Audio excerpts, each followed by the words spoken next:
Biglang tumunog ang luma niyang cellphone. Ang matinis na ringtone na nito ay parang isang sigaw sa katahimikan ng kanyang maliit na kwarto. Nag-aalangan pa si Rosa na sagutin. Sino naman kaya ang tatawag sa kanya sa ganitong oras? Hello! Mahina niyang sagot. Isang malamig at pabulong na boses ng lalaki ang sumagot mula sa kabilang linya. Si Mrs. Villaron po ba ito? Ako nga. Sino to? Hindi sumagot ang lalaki. Sa halip, ang narinig niya ay ingay. Ingay ng nababasag na gamit at isang pamilyar na tinig na humihikbi. Carlo, tama na. Maawa ka. Naniga si Rosa sa kanyang kinatatayuan. Ang boses na iyon. Kahit 20 taon na ang lumipas, kahit kailanman ay hindi niya malilimutan ang tinig ng kanyang anak. Andrea. Huwag, aray. Isang malakas na sigaw ang pumunit sa pandinig ni Rosa. Kasunod ng isang malakas na kalabog. Pagkatapos ay naputol ang linya. Bumagsak ang telepono mula sa kanyang nanginginig na kamay.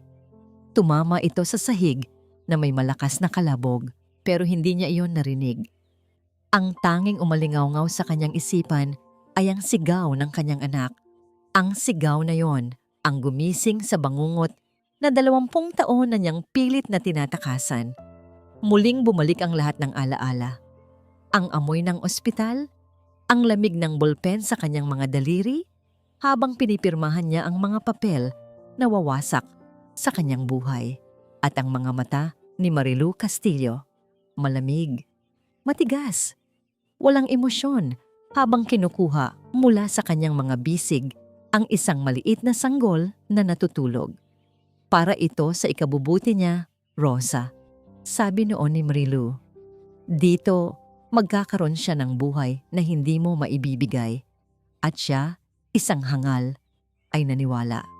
O marahil, pinili niyang maniwala dahil sa isang kasinungalingan na bumaon sa kanyang puso.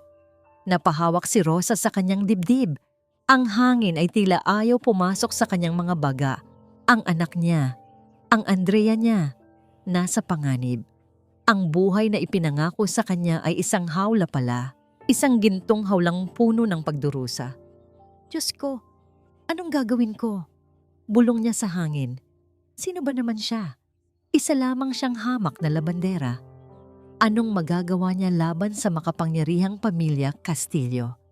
Napatingin siya sa isang maliit at kupas ng larawan sa ibabaw ng kanyang tokador. Ito na lang ang natitirang alaala niya. Isang larawan ni Andrea, noong sanggol pa lamang ito, ang mga maliliit na kamay ay nakakuyom, ang mga mata ay nakapikit na tila nangangarap. Hinaplos niya ang larawan. Unti-unting uminit ang kanyang mga mata. Isang butil ng luha ang pumatak sa luma ng litrato. Hindi siya pwedeng walang gawin. Inalis niya ang kanyang uniforme sa paglalabada. Nagsuot siya ng pinakamatinong bestida na mayroon siya. Kinuha niya ang lahat ng kanyang naipon, ang bawat sentimong pinaghirapan niya sa loob ng maraming taon. Hindi niya alam kung paano. Hindi niya alam kung anong sasabihin niya. Pero may isang bagay siyang sigurado. Kailangan niyang makapasok sa loob ng bahay na yon. Kailangan niyang makalapit sa kanyang anak. Kahit sa huling pagkakataon, kailangan niyang protektahan ito. Kinabukasan, huminga siya ng malalim habang nakatayo sa harap ng dambuhalang gate ng mansyon ng mga Castillo. Ang matataas na pader ay tila isang kuta, nagtatago ng mga sekretong hindi niya sukat akalain. Mag-a-apply po sana bilang katulong, sabi niya sa gwardiya. Ang kanyang boses ay nanginginig ng bahagya. Sa awa ng Diyos, at dahil na rin siguro sa kagyat na pangangailangan ng mansyon, madali siyang natanggap matapos ang isang maikling panayam sa head housekeeper. Habang iginagabay siya papasok sa malawak na sala, bawat hakbang niya ay parang may karayom na tumutusok sa kanyang puso. Ang bawat sulok ng bahay ay sumisigaw ng karangyaan. Isang buhay na dapat ay para sa kanyang anak. Dito ka maghintay, Rosa. Tatawagin ko lang si Ma'am Marilu para maipakilala ka. sabi ng head housekeeper. Naiwan siyang mag-isa. Ang kaba sa kanyang dibdib ay halos hindi na niya makayanan. Malapit na. Ilang sandali na lang ay masisilayan na niya ang kanyang anak. Narinig niya ang mga yabag na papalapit. Dahan-dahan siyang nag-angat ng tingin at ang kanyang puso ay biglang huminto sa pagtibok. Ang babaeng papalapit ay hindi si Andrea. Ito ay ang parehong babae mula sa kanyang bangungot. May buhok na perpektong nakaayos at suot na kumikinang na mga alahas. Hindi siya tumanda ni isang araw. Si Marilu Castillo. Tinitigan siya ni Marilu mula ulo hanggang paa. Ang mga mata nito ay naniningkit, mapanuri. Isang malamig na ngiti ang gumuhit sa mga labi nito. Pamilyar ang mukha mo, sabi ni Marilu. Ang bawat salita ay tila isang babala. Nagkita na ba tayo dati? Para kay Andrea, ang mansyon ng mga Castillo ay parang isang malaking museo. Maganda, grande, pero malamig at walang buhay. Ang bawat gamit ay mamahalin, ang bawat sulok ay makintab, pero ang hangin ay palaging mabigat. Puno ng mga hindi sinasabing salita at mga pinipigilang emosyon. Ito ang kanyang gintong hawla. Nakatayo siya sa harap ng salamin, inaayos ang kanyang buhok, pero hindi ang kanyang refleksyon ang nakikita niya, kundi ang anino ng kanyang asawa, si Carlo, na nakaupo sa kama sa likuran niya. Mag-ingat ka sa mga kilos mo mamaya sa hapunan, Andrea, sabi ni Carlo. Ang boses niya ay kalmado ngunit may bigat. Darating ang mga business partners ko. Ayokong mapahiya. Tumangulang si Andrea. Okay, Carlo. At isa pa, dagdag nito, tumatayo at lumalapit sa kanya. Hinawakan nito ang kanyang balikat. Ang pagkakahawak ay medyo mahigpit. Nakita ko ang credit card bill mo. Ano na namang pinagagastusan mo? Wala. Mabilis niyang sagot. Binilan ko lang ng mga bagong damit si Mama. Isang sarkastikong tawa ang kumawala kay Carlo. Si Mama Marilu? Kailan pa siya kinailangan ng tulong mo? Andrea, kailan ka ba matututo? Naramdaman niya ang panlalamig ng kanyang mga kamay at ang panginginig ng kanyang mga labi. Palagi na lang ganito. Ang bawat sentimong gagastusin niya ay kailangang dumaan sa pagsusuri ni Carlo. Pakiramdam niya ay hindi siya asawa, kundi isang alagang hayop na may allowance. Ang hapunan ay naging isang mahabang pagpapanggap. Ngumiti si Andrea, tumawa sa mga birong hindi naman nakakatawa, at nagsilbi ng alak na parabang siya ang pinakamasayang asawa sa buong mundo. Sa gilid ng kanyang mga mata, nakikita niya ang bagong katulong, si Rosa. Tahimik itong gumagalaw, pinupuno ang mga baso, inaalis ang mga platong walang laman. May kakaiba sa paraan ng pagtingin nito sa kanya. Isang tingin na puno ng awa o pag-aalala. Ipinagsawalang bahala na lang niya ito. Matapos ang hapunan, hindi na niya nakayanan. Tumakas siya papunta sa hardin, ang paborito niyang taguan. Doon, sa ilalim ng malaking puno ng mangga, sa wakas ay bumagsak ang kanyang mga luha. Umiyak siya hindi lang dahil sa kahihiyan na idinulot ni Carlo, kundi dahil sa bigat ng buhay na kanyang dinadala. Naramdaman niya ang isang presensya sa kanyang tabi. Nag-angat siya ng tingin at nakita niya si Rosa. May hawak na isang tasa ng mainit na tsa. Hindi ito nagsalita. Inilapag lang nito ang tasa sa maliit na mesa sa tabi niya at marahang tumalikod. Ang simpleng gesto na yon ay tila isang mainit na yakap sa kanyang nanlalamig na puso.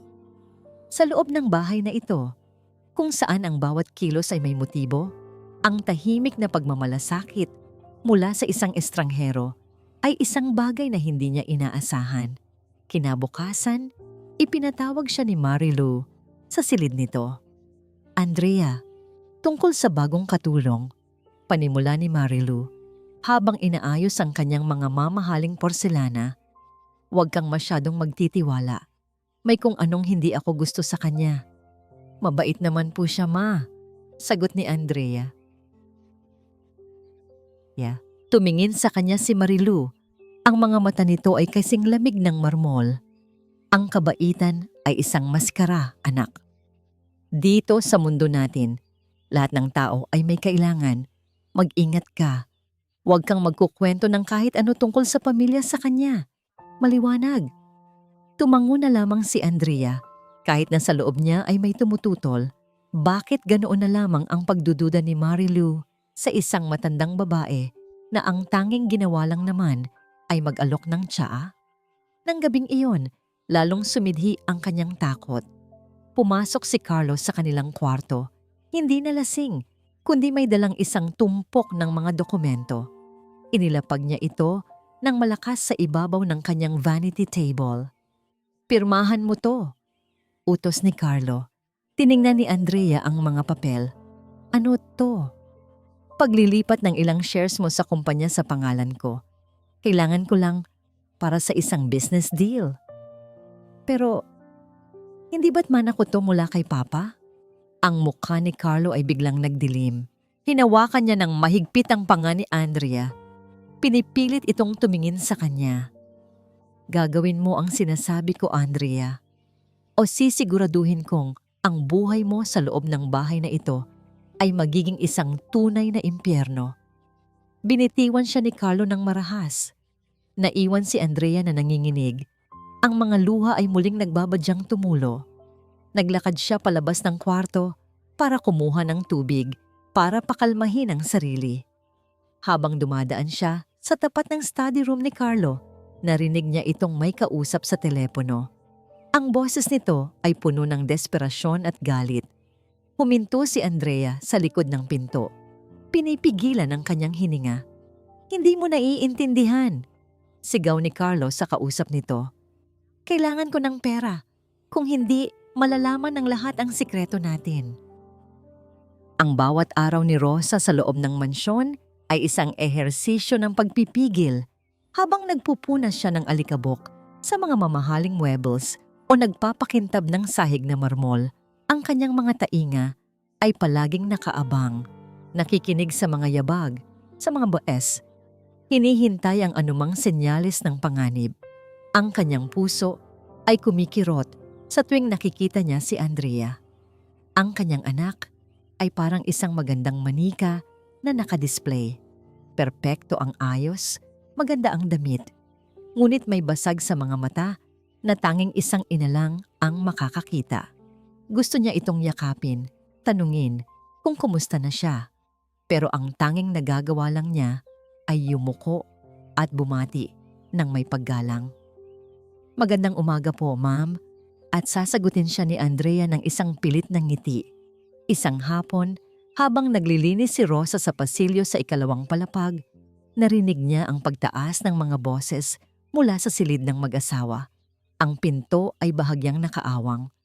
Una, ang boses ni Carlo, mababa at puno ng pagbabanta. "Ilang beses ko bang sasabihin sa'yo na huwag kang makikialam sa mga desisyon ko?"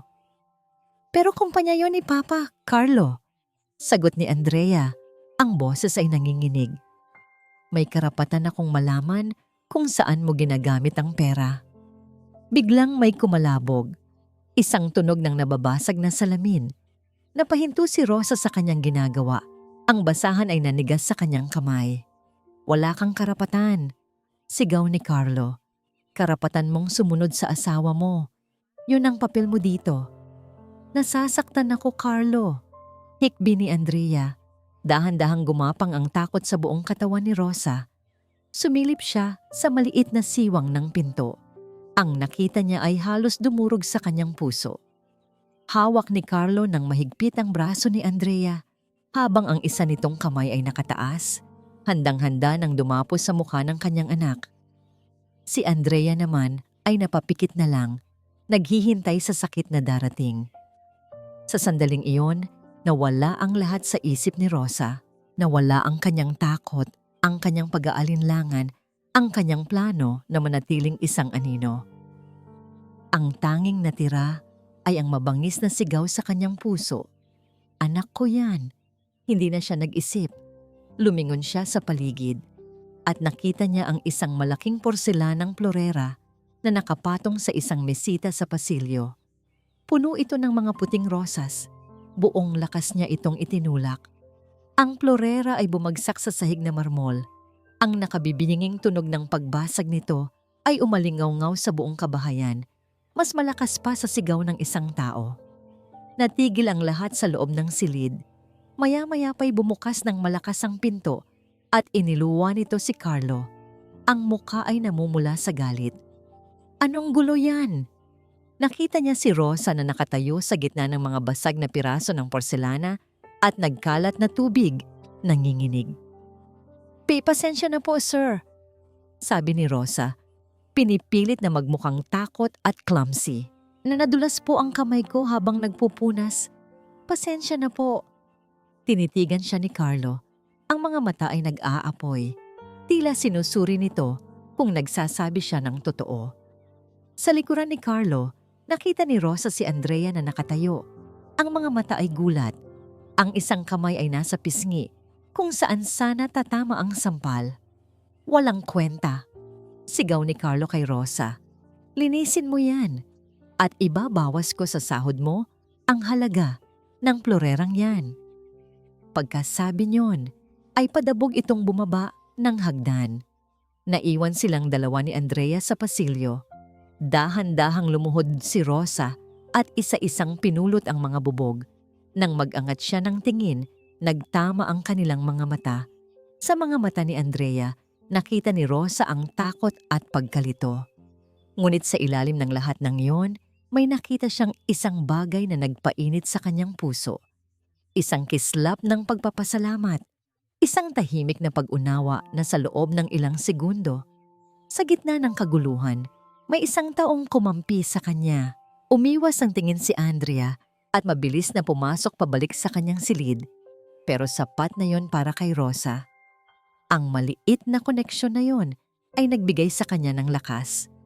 Nang matapos niyang linisin ang mga bubog at akmang babalik na sa kanyang trabaho, narinig niya ang malamig na boses ni Carlo mula sa paanan ng hagdan. Rosa, lumingon siya. Po, sir? Ngumiti si Carlo, isang nangiting hindi umabot sa kanyang mga mata. Mula ngayon, ikaw ang maglilinis ng kwarto namin, sabi nito. Ang boses ay matamis, ngunit puno ng pagbabanta. Siguraduhin mong wala kang makikitang hindi mo dapat makita. Ang insidente sa pasilyo ay nag-iwan ng isang malaking katanungan sa isip ni Andrea. Hindi iyon aksidente. Alam niya, sa kaibuturan ng kanyang puso, na ang pagkabagsak ng plorera ay sinadya. Ang matandang katulong na si Rosa, sinubukan siyang iligtas. Dahil doon, nagsimula siyang magmasid. Mula sa malayo, pinapanood niya si Rosa. Pinapanood niya kung paano ito gumalaw sa loob ng mansyon. Tahimik, mabilis, at halos hindi napapansin. Ngunit may mga maliliit na bagay na nakakakuha ng kanyang atensyon. Isang umaga, pumasok siya sa kanyang kwarto matapos mag-almusal at nakita niyang bagong ayos na ang kama. Ang kumot ay nakatupi sa paraang hindi niya nakita sa ibang katulong. Eksakto ito sa paraan ng pagtutupi ng kanyang yaya noong bata pa siya. Isang maliit na detalye na matagal na niyang kinalimutan. Sa tanghalian, nagulat siya nang ang inihain sa kanya ay isang mainit na mangkok ng tinolang manok. Ito ang paborito niyang sabaw, ang laging niluluto ng kanyang yaya kapag siya ay nalulungkot. Hindi niya kailanman sinabi ito kanino man sa kusina. Paano nalaman ng bagong katulong? Ang mga maliliit na detalye na ito ay parang mga piraso ng isang puzzle na hindi niya mabuo. Ang mga babala ni Marilu ay umuulit sa kanyang isipan, ngunit ang mga kilos ni Rosa ay nagsasabi ng ibang kwento. Isang hapon, nakita niya si Mang Tonyo, ang matandang driver ng pamilya, na nagpapakintab ng sasakyan sa garahe. Nilapitan niya ito. Mang Tonyo, tawag niya. Matagal na po ba kayo dito sa pamilya? Ay, opo Ma'am Andrea. Mula pa noong binata ako. Nakita ko po kayong lumaki. Nakangiting sagot ng matanda. Kung ganoon po, Marahil ay kilala ninyo ang lahat ng nagtatrabaho dito. Si Rosa po, ang bagong katulong. Kilala niyo po ba siya? Biglang nagbago ang ekspresyon ni Mang Tonyo.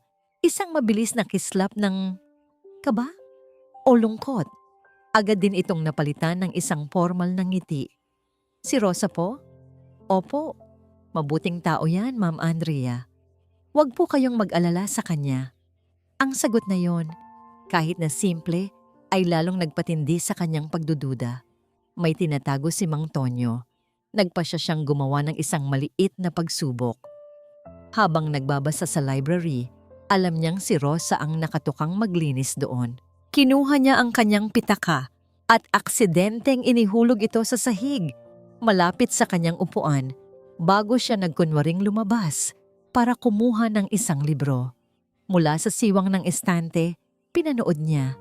Nakita ni Rosa ang pitaka. Pinulot niya ito, hindi man lang binuksan o sinilip ang laman, at agad na dinala sa mesang pinagbabasahan ni Andrea. Maingat niya itong inilagay doon. Bumalik si Andrea sa kanyang upuan. Salamat, Rosa. Tumango lang si Rosa at nagpatuloy sa paglilinis. Hindi siya magnanakaw. Kung ganoon, ano siya? Bakit siya nandito? Nang hapong yon, habang inaayos ni Rosa ang kanyang vanity table, nagkaroon ng sagot ang isang bahagi ng kanyang tanong. Sa pag-abot ni Rosa sa isang bote ng pabango, may mga nahulog mula sa bulsa ng kanyang uniforme. Isang panyo, ilang barya, at isang silver na bracelet. Simple lang ito, pero sa pagtama ng ilaw mula sa bintana, kumislap ang mga letrang nakaukit dito. AV. Nanlaki ang mga mata ni Andrea. Parang may kung anong malamig na kuryenteng gumapang sa kanyang buong katawan. Agad na pinulot ni Rosa ang bracelet, ang muka ay puno ng pagkatranta. Mabilis niya itong itinago, pabalik sa kanyang bulsa. Papasensya na po, ma'am. Nautal na sabi ni Rosa. Hindi makatingin ng diretso kay Andrea. Hindi nakasagot si Andrea. Ang isip niya ay lumilipad. A.V. Andrea Villaron. Ang apelyido ng kanyang tunay na ina. Ang apelyidong itinakwil niya nang ampunin siya ng mga Kastilyo. Paanong buong araw siyang balisa. Ang mga letra sa bracelet ay paulit-ulit na sumasayaw sa kanyang isipan. Gabi na nang maalala niya ang isang bagay, ang lumang study room ng kanyang yumaong ama. Isang lugar na matagal na niyang hindi pinapasok dahil sa mga alaala. Doon, sa gitna ng mga maalikabok na libro at mga lumang dokumento, nakita niya ang mga personal na journal ng kanyang ama. Hindi niya alam kung anong hinahanap niya, pero binuklat niya ang mga ito. Sa isang pahina, sa ilalim ng isang listahan ng mga gastusin, may isang maikling pangungusap na isinulat ng kanyang ama. Ang sulat kamay nito ay magulo. Tila isinulat sa gitna ng matinding emosyon. Hindi ko mapatawad si Marilu sa ginawa niya sa babae at sa sanggol. Malayo sa marangyang mansyon ng mga Kastilyo, sa isang maliit at madilim na apartment sa kabilang bahagi ng syudad, nakatayo si Melanie sa harap ng isang corkboard na puno ng mga litrato, mga article sa dyaryo, at mga sinulid na nag-uugnay sa bawat isa. Sa gitna ng lahat ng ito ay ang nakangiting larawan ni Marilu Castillo, kinuha mula sa isang society magazine. Para sa iba, si Marilu ay isang respetadong socialite, isang pilantropo. Pero para kay Melanie, ang mukhang iyon ang simbolo ng lahat ng sakit at paghihirap sa kanyang buhay. Malapit na, bulong ni Melanie sa kanyang sarili. Ang mga mata ay nagnininga sa galit. Malapit nang matapos ang pagpapanggap mo. 20 taon siyang namuhay sa anino ng pagiging isang sekreto.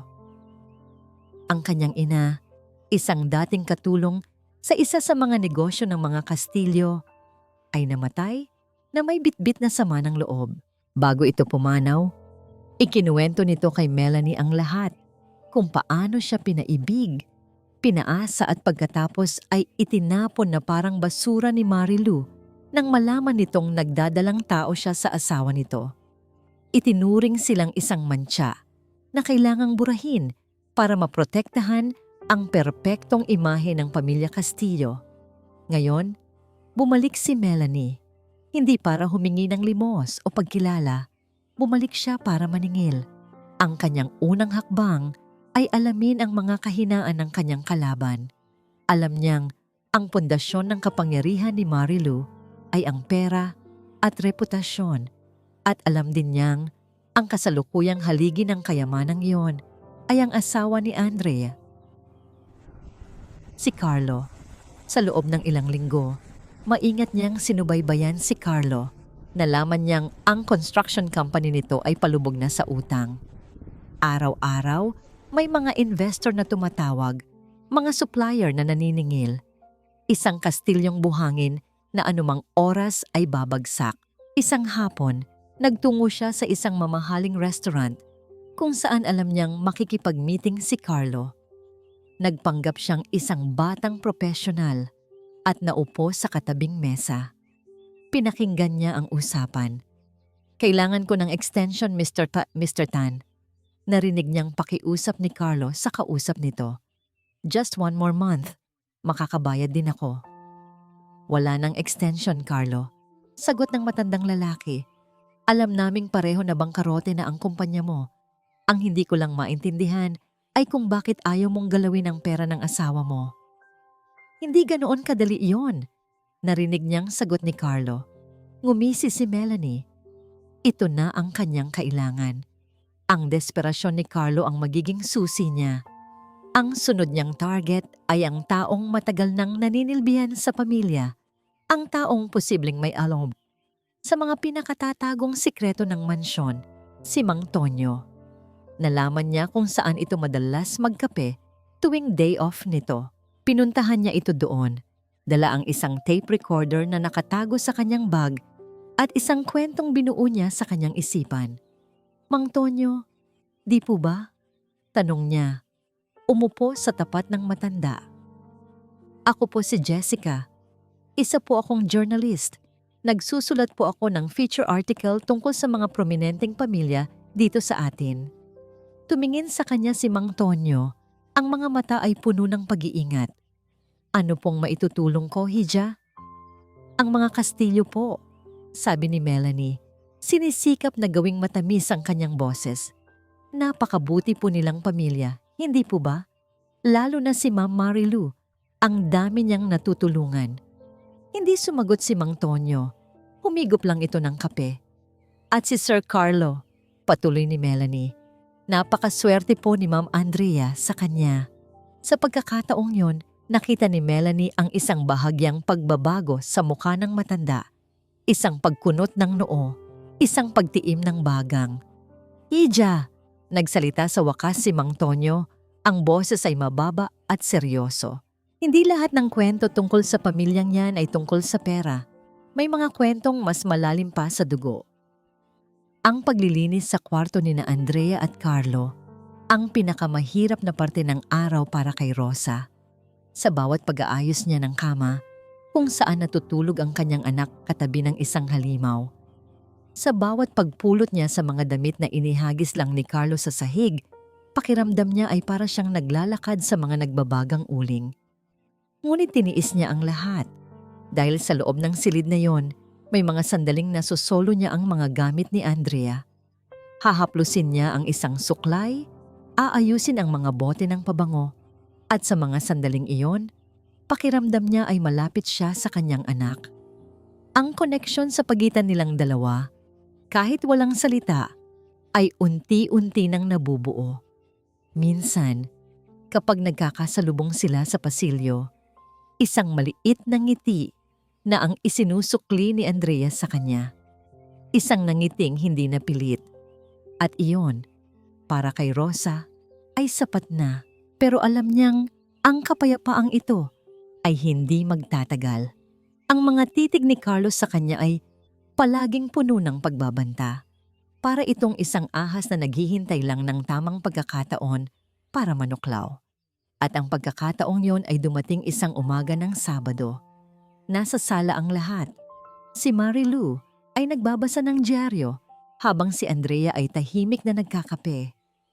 Si Rosa naman ay nagpupunas ng mga muebles sa di kalayuan. Biglang bumaba si Carlo mula sa hagdan. Ang mukha ay gusot. "Hindi ko makita ang relo ko," malakas niyang sabi. Napatingin sina Marilu at Andrea.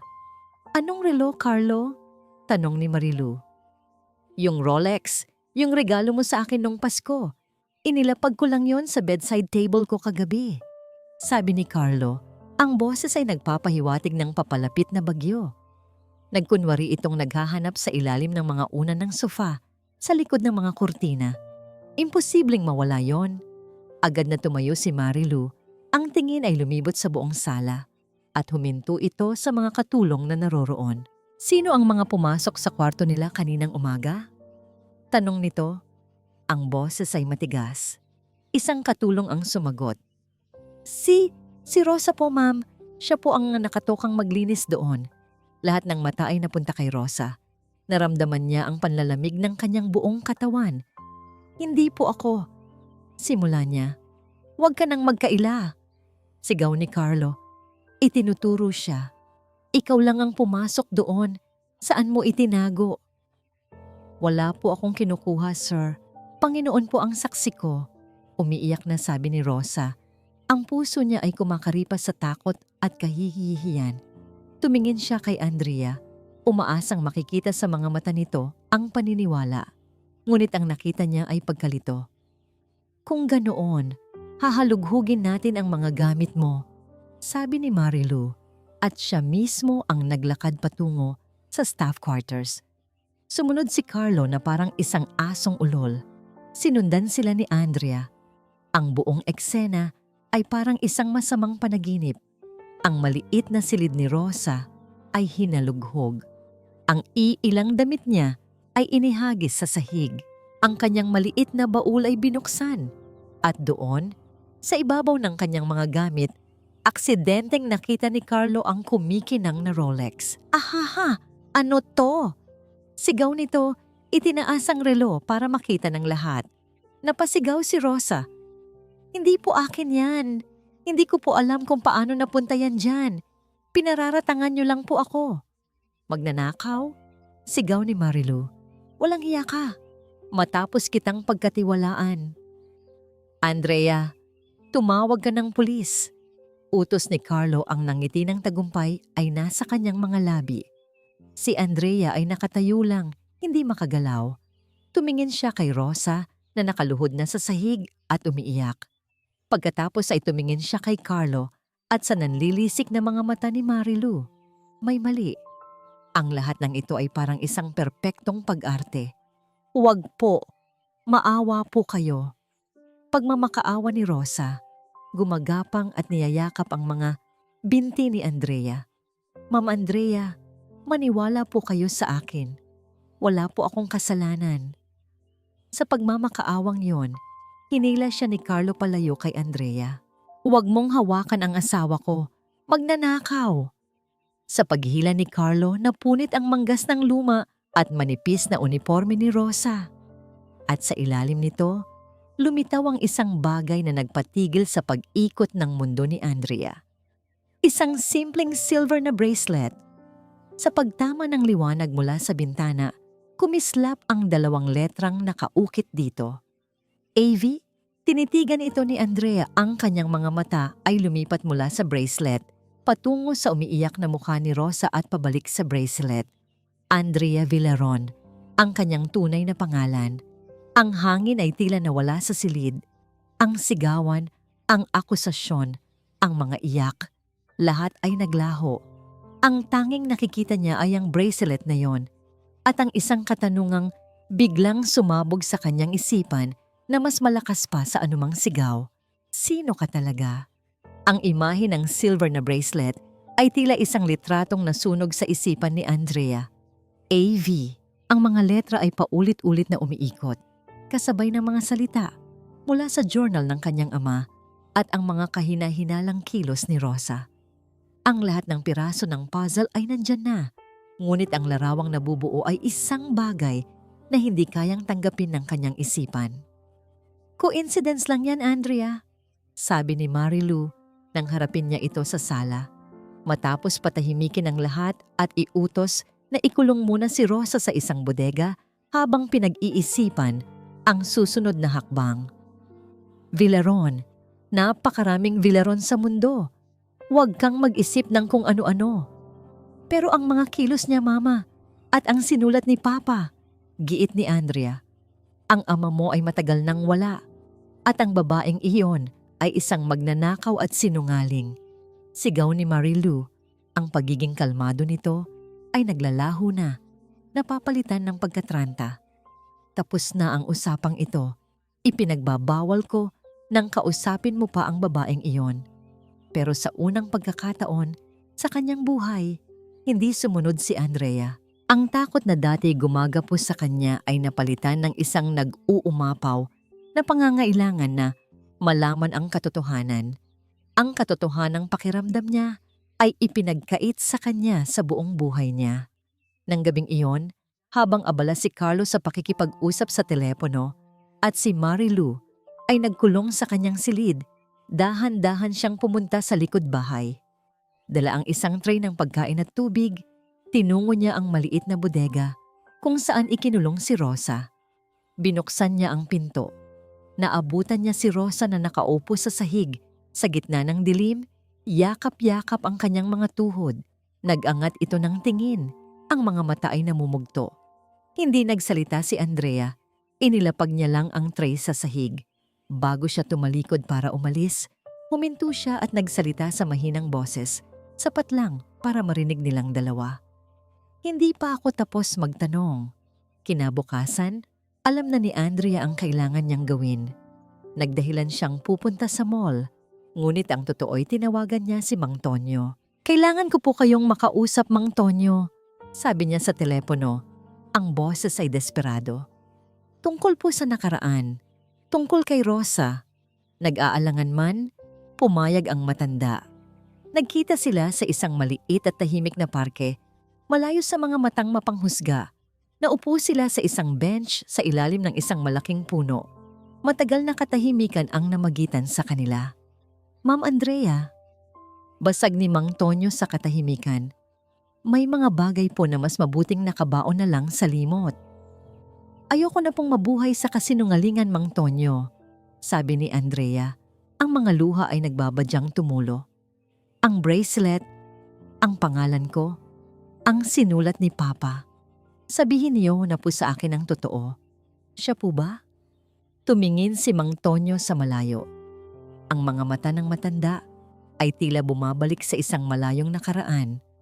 Bumuntong hininga ito, isang hiningang puno ng bigat ng 20 taong pagtatago. "Opo, Ma'am Andrea." Halos pabulong na sagot nito. "Si Aling Rosa po ang tunay ninyong ina." Sa wakas, ang katotohanang matagal nang bumabagabag sa kanya ay nasambit na. Ngunit sa halip na gumaan ang kanyang pakiramdam, lalo itong bumigat. Para siyang sinaksak sa puso. "Pero bakit?" Umiiyak na tanong ni Andrea. "Bakit niya ako ipinamigay? Ganoon na lang ba kadali para sa kanya na iwan ako?" Ito ang tanong na kinatatakutan niya. Ang sagot na maaaring sumira sa anumang natitirang pag-asa sa kanyang puso. Yumuko si Mang Tonyo, tila nahihiyang salubungin ang kanyang tingin. Ang kanyang mga kamay ay nanginginig. "Hindi po ganoon, Ma'am Andrea," sabi nito. Ang boses ay basag. "Napilitan lang po siya. Tinakot siya ni Ma'am Marilu. Pinapirma sa mga papeles. Pero bakit siya pumayag? Kahit na tinakot siya, bakit hindi siya lumaban?" Muling bumuntong hininga si Mang Tonyo. At nang mag-angat ito ng tingin, ang mga mata nito ay puno ng awa. "May isang dahilan pa, Andrea," sabi nito. "Isang kasinungalingan na mas masakit pa sa katotohanan." Ang bodega ay malamig at amoy alikabok. Ngunit para kay Rosa, ang lamig na yon ay walang-wala kumpara sa panlalamig ng kanyang puso. Pinagbintangan, ikinulong, at ang pinakamasakit sa lahat, nakita niya ang pagkalito sa mga mata ni Andrea. Ang kanyang anak ay hindi sigurado kung dapat ba siyang paniwalaan. Narinig niya ang mahinang pagbukas ng pinto. Inasahan niyang isa sa mga katulong ang nagdala ng kanyang hapunan. Ngunit ang taong pumasok ay hindi niya inaasahan. Isang dalaga, nakasuot ng itim na jacket. Ang mga mata ay matalim at mapanuri. "Sino ka?" Mahinang tanong ni Rosa. Hindi sumagot si Melanie. Sa halip, nilibot niya ang tingin sa maliit na bodega. "So dito ka pala ikinulong ng Reyna," sabi nito. May halong pang-uuyam sa boses. Ang bilis naman niyang magtapon ng laruan. Kumunot ang noo ni Rosa. "Hindi kita maintindihan, Hija." Umupo si Melanie sa isang lumang kahon sa tapat ni Rosa. "Nandito ako para alamin ang kahinaan nila," diretsang sabi ni Melanie. "At sa tingin ko, isa ka sa mga kahinaang yon.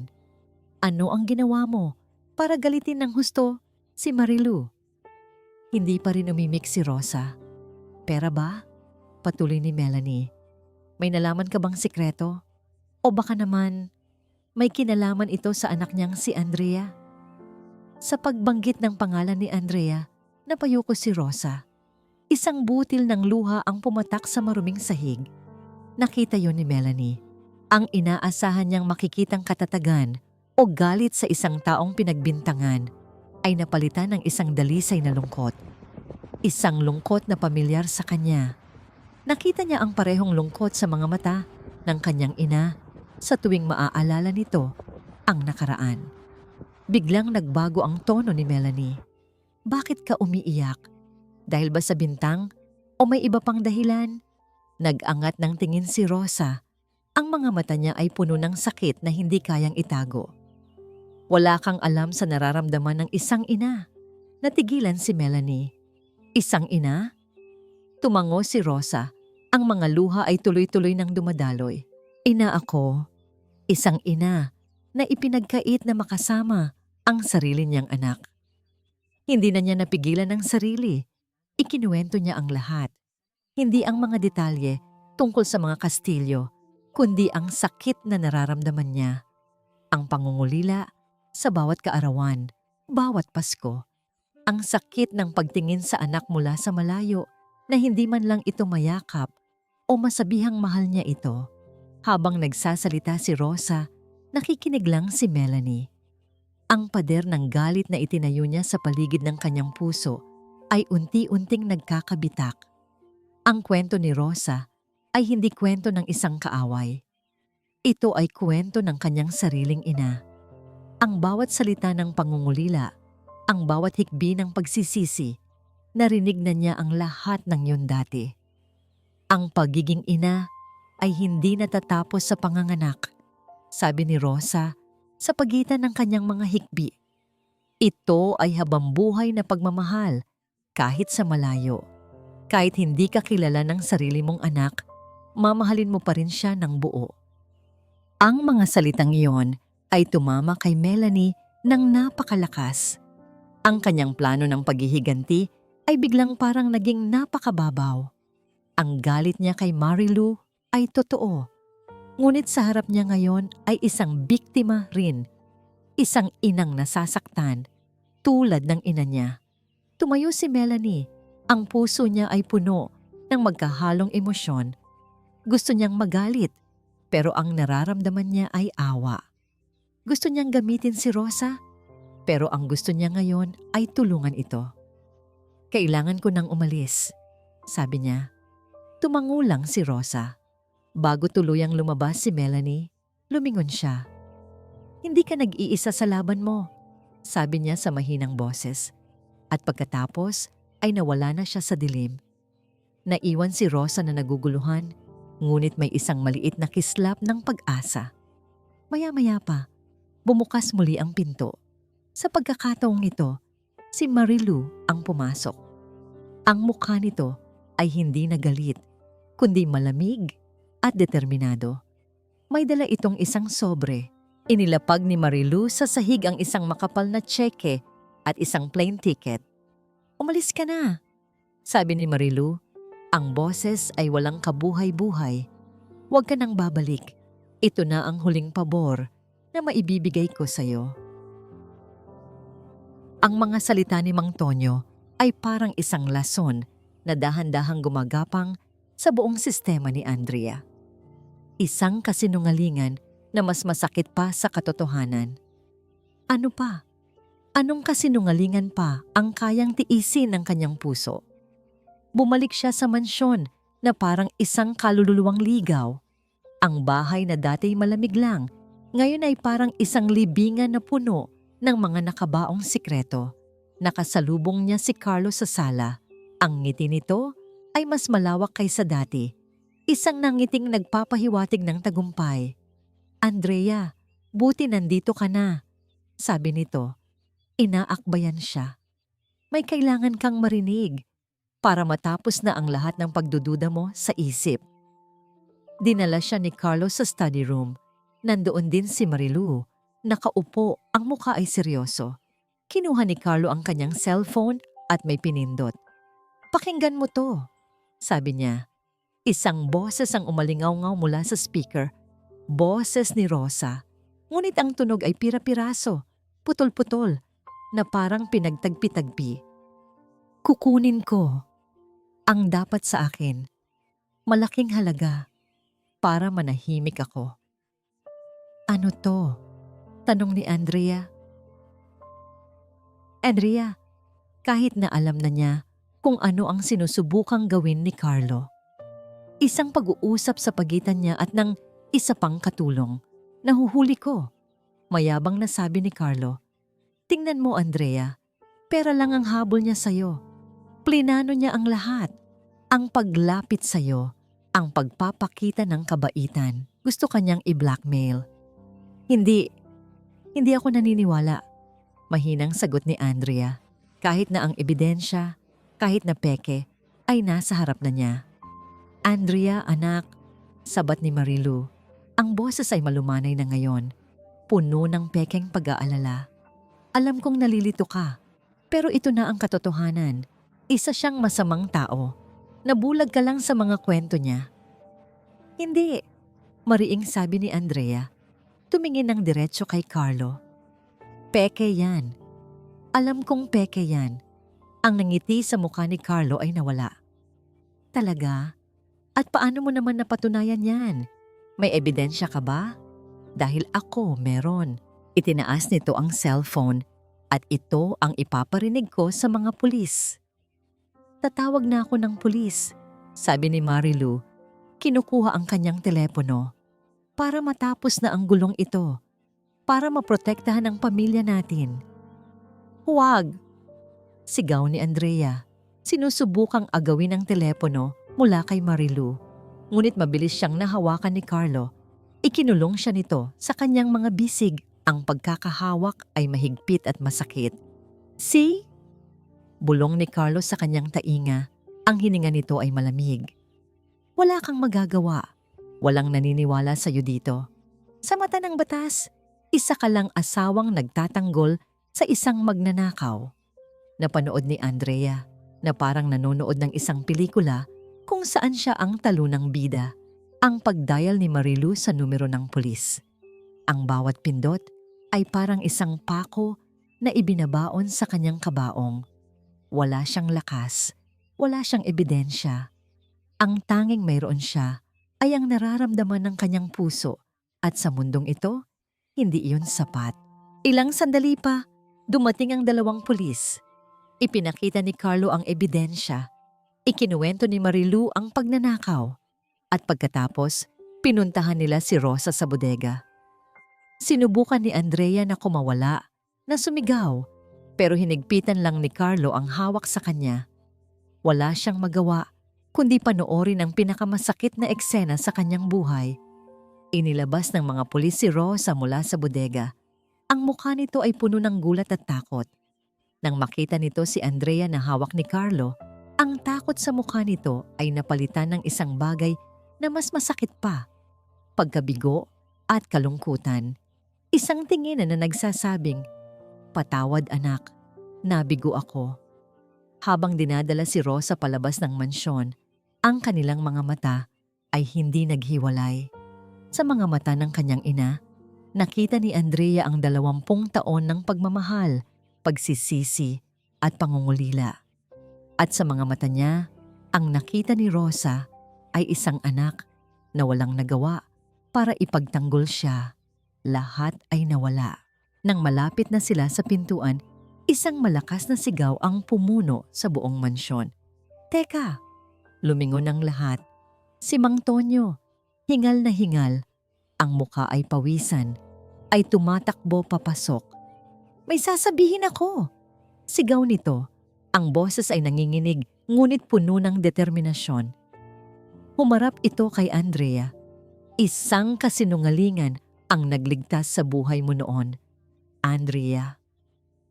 Soy, ang sigaw ni Mang Tonyo ay parang isang kidlat na gumuhit sa gitna ng mabigat na katahimikan. Lahat ng galaw ay huminto.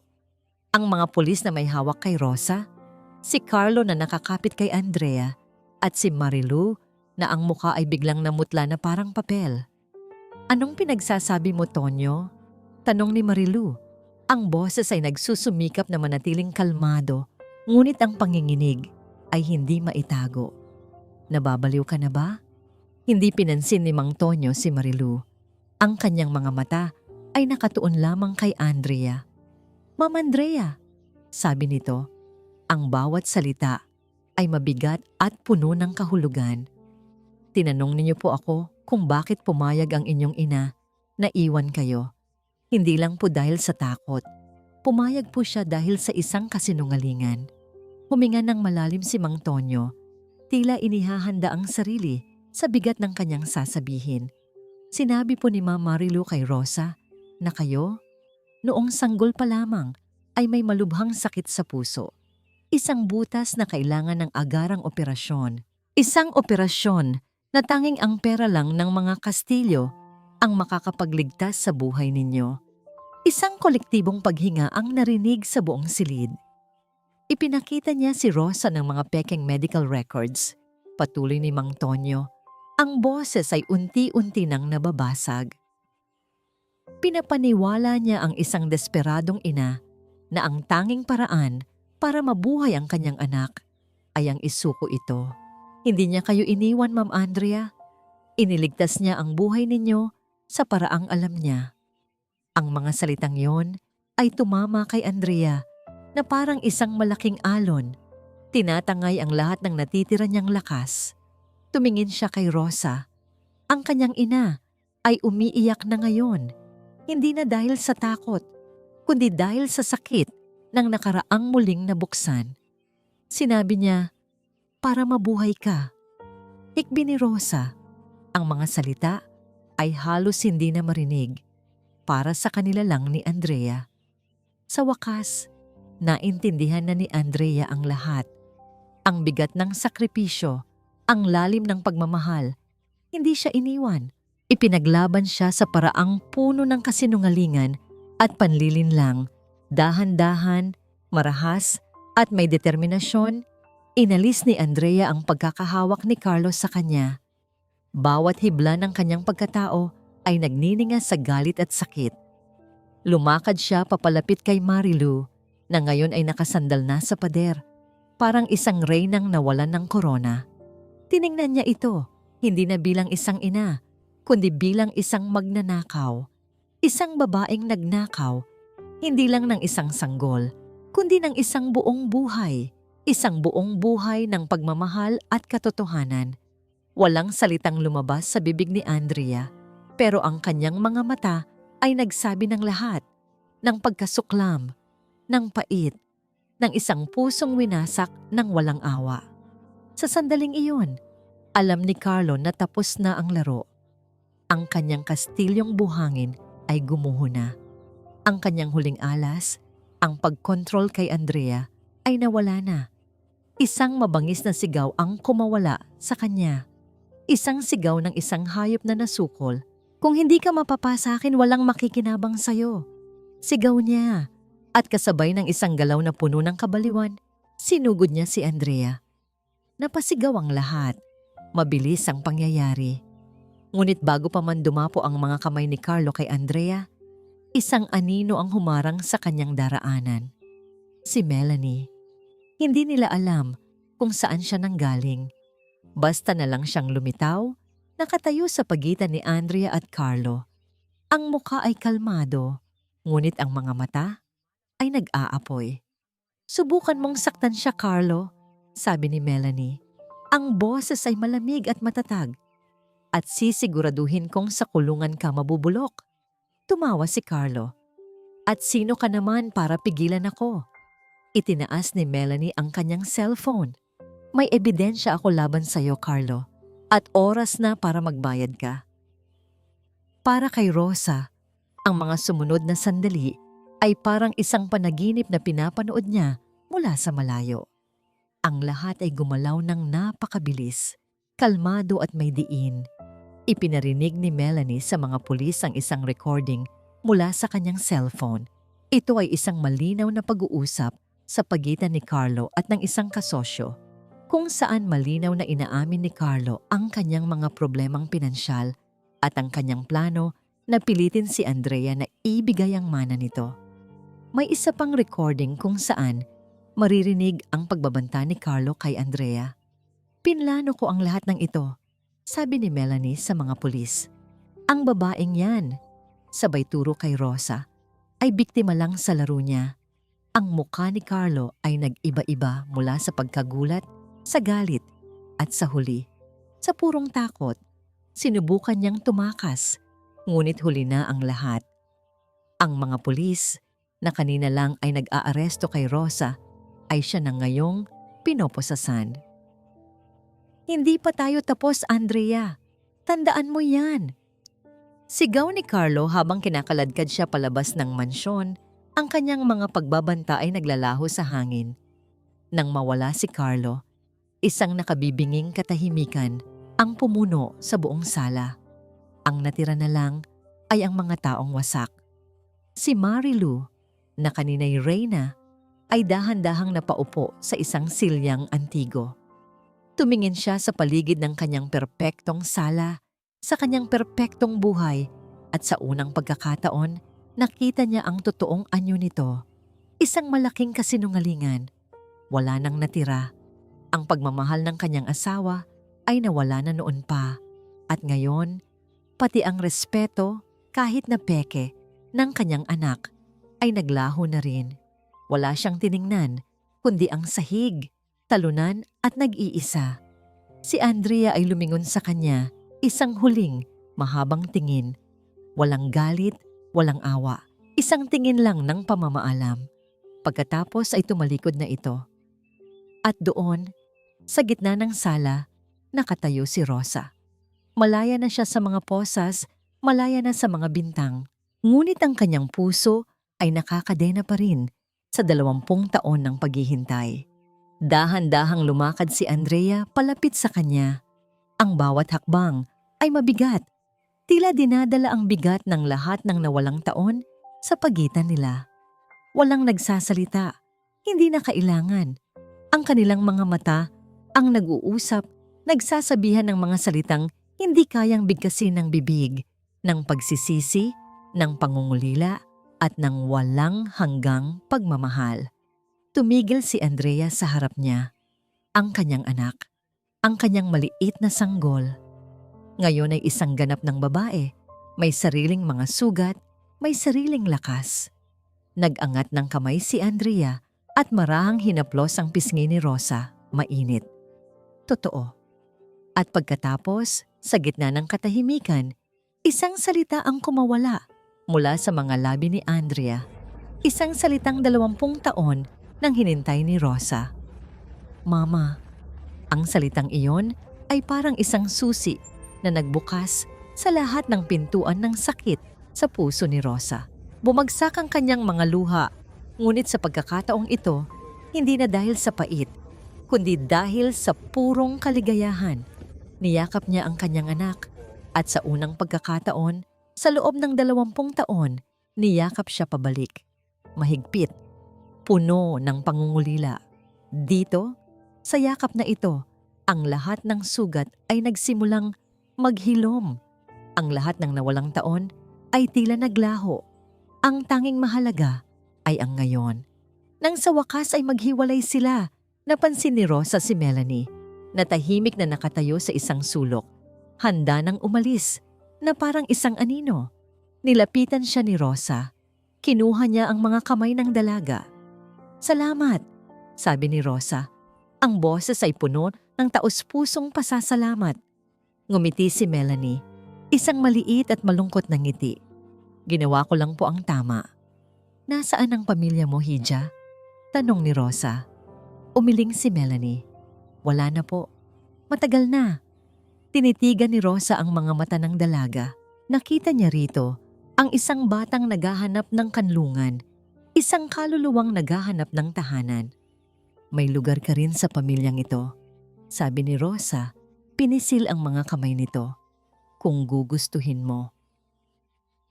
Lumipas ang 6 na buwan. Ang malamig at malungkot na tag-ulan ay napalitan ng isang mainit at mapagpalang sikat ng araw. Para kay Andrea, ang pagbabago ng panahon ay sumasalamin sa pagbabago ng kanyang buhay. Ang unang hakbang ay ang pinakamahirap, ngunit pinakamahalaga. Isang umaga, lumabas siya mula sa isang malaking gusali ng opisina. Dala ang isang sobre na naglalaman ng kanyang kalayaan. Ang annulment papers. Formal na siyang hiwalay kay Carlo na ngayon ay nahaharap sa maraming kaso ng fraud at domestic abuse. Hindi na niya ito muling nakita at wala na siyang planong lumingon pa. Ang mansyon ng mga Castillo ay ipinagbili. Masyadong malaki, masyadong malamig, masyadong puno ng mga multo ng nakaraan. Si Marilu ay piniling manirahan sa isang mas maliit na condo unit mag-isa. Minsan ay tumatawag ito, ngunit hindi sinasagot ni Andrea. Marahil balang araw, darating ang panahon para sa pagpapatawad. Ngunit sa ngayon, ang kailangan niya ay distansya. Ang kailangan niya ay paghilom. Ang bagong tahanan nila ay isang maliit na bungalow sa isang tahimik na subdivision. Hindi ito kasing grande ng mansyon, ngunit ang bawat sulok nito ay puno ng init at tawanan. Ito ang tahanan na matagal na niyang pinangarap. Sa kusina, abala si Rosa sa pagluluto ng kanilang pananghalian. Ang dating lungkot sa mga mata nito ay napalitan na ng isang permanenteng kislap ng kaligayahan. Ang mga kamay nitong dati puro kalyo sa paglalabada, ngayon ay abala sa pag-aalaga sa kanyang 2 anak. Sa sala, nakaupo si Melanie sa tabi ng bintana, seryosong nagbabasa ng isang libro. Tinanggap niya ang alok ni Rosa. Sa simula ay puno siya ng pag-aalinlangan, hindi sanay sa pagmamahal at pag-aalaga. Ngunit araw-araw, unti-unting natutunaw ang yelo sa kanyang puso. Nahanap niya hindi lang ang hustisya na kanyang hinahanap, kundi ang isang pamilyang hindi niya akalaing magkakaroon siya. Nag-aaral na siyang muli. Tinutupad ang pangarap na maging isang abogado, isang tagapagtanggol para sa mga biktima. Tulad niya noon, lumapit si Andrea sa kanyang ina at niyakap ito mula sa likuran. "Ang bango naman yan, Mama," sabi niya. Isiniksik ang kanyang mukha sa balikat ni Rosa. Napangiti si Rosa. "Ang paborito mo, tinola." Naupo silang tatlo sa hapagkainan. Isang simpleng tanghalian, ngunit para sa kanila, ito ay isang piging. Nagkukwentuhan sila tungkol sa mga simpleng bagay. Ang kurso ni Melanie, ang bagong negosyong sinisimulan ni Andrea na isang maliit na flower shop, ang mga bagong chismis sa kapitbahay na narinig ni Rosa. Walang pagpapanggap, walang takot, tanging pagmamahal at pagtanggap. Nang hapong yon, habang papalubog na ang araw at nagkukulay kahelang langit, magkakasama silang tatlo na naupo sa maliit na beranda. Si Melanie ay abala pa rin sa kanyang libro. Si Andrea naman ay isinandal ang kanyang ulo sa balikat ni Rosa habang hinahaplos ng kanyang ina ang kanyang buhok. Pinagmasdan ni Andrea ang payapang mukha ni Melanie at ang masayang nangiti sa mga labi ng kanyang ina. Dito, sa simpleng sandaling ito, naramdaman niya ang tunay na kahulugan ng salitang pamilya. Hindi ito nakikita sa dugo o apelyido. Ito ay nabubuo sa pagmamahal, sakripisyo at pagpili na manatili sa tabi ng isa't isa sa kabila ng lahat ng unos. Tumingin siya sa malayo, sa papalubog na araw na nagbabadya ng pagtatapos ng isang araw, ngunit simula ng panibagong umaga. Ang pagmamahal ng isang ina, naisip ni Andrea, ay parang sinag ng araw. Kahit na matabunan ito ng pinakamadilim na ulap, hindi ito kailanman nawawala. Palagi itong nandyan, naghihintay. At kapag dumating ang tamang panahon, sisikat itong muli. Mas maliwanag at mas mainit. Kayang tunawin ang lahat ng lamig at kayang paghilumin ang lahat ng sugat. Sa wakas, pagkatapos ng mahabang panahon, si Andrea ay tunay nang nakauwi.